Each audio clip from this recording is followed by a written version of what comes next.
कारण 800-900 विद्यार्थ्यांकडे माझा विद्यार्थी पुढे जायचं काय अवघड नाही. पुढं असो त्रास घेतला त्याबद्दल अभिनंदन करतो. माननीय माजी मुख्याध्यापक माळे सर, आताचे माननीय मुख्याध्यापक मोहिते सर, माझे सहकारी पाटील सर, तसेच आमचे विद्यार्थी मंडळी आणि राहुल ही सगळी लहान मंडळी होती. आणि ती निसर्गचक्राप्रमाणे किंवा निसर्गाच्या सानिध्याच्या जसं फिरत फिरत ते आता मोठे झाले तर आमच्या बरोबरीला आलेले आहे. मी थोडंसं जाता जाता मला अधिकार नाही शिक्षकांना काही सांगण्याचा, पण माझ्या काही वाचनात काही गोष्टी आहेत त्याबद्दल फक्त मी आणखीन 1-2 शब्द बोलणार आहे. 1-2 तुम्हाला हे सांगणार आहे. 7वीच्या वर्गामध्ये मुलगा एक समाधान नावाचा मुलगा शिकत होता आणि परीक्षा जवळ आलेली, परीक्षा फी द्यायला त्याच्याकडे पैसे नव्हते. अशा वेळेला तो मुलगा वर्गात बसलेला आणि ते शिक्षक तिथे गेले आणि त्याला समाधान उठतो, हे आणलीस का? नाही आणलीस. का आणली नाहीस? घरी हो. किती वेळा तुला मागायची फी? आम्हाला ऑफिसमध्ये बोलतात, तिकडे बोलतात आणि तू मात्र फी आणत नाहीस, काय करत नाहीस. हे काय बरोबर नाही म्हणले, जा तू घरी. तो मुलगा उठून उभा राहिला आणि उभा राहिल्यानंतर त्या मुलानं घरची परिस्थिती कथनली. सर म्हणजे कुठून आणू पैसे?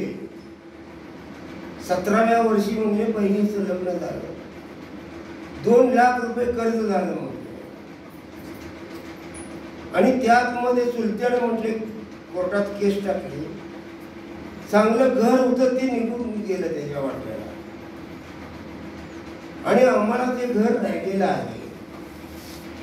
ते घर पाऊस आल्यानंतर ते गळायला लागल्यानंतर घरातली भांडी सुद्धा त्या गळते त्या ठिकाणी ठेवायला पुरत नाही. असं माझं घर आहे. कुठून आणावेत पैसे? अशा वेळी थोडंसं त्या सरांना सुद्धा वाईट वाटलं की आपण नाहक म्हणजे याची परिस्थितीचा विचार केला नसताना आपण बोलतो. सरांनी सांगितलं तू स्टाफ रूम मध्ये,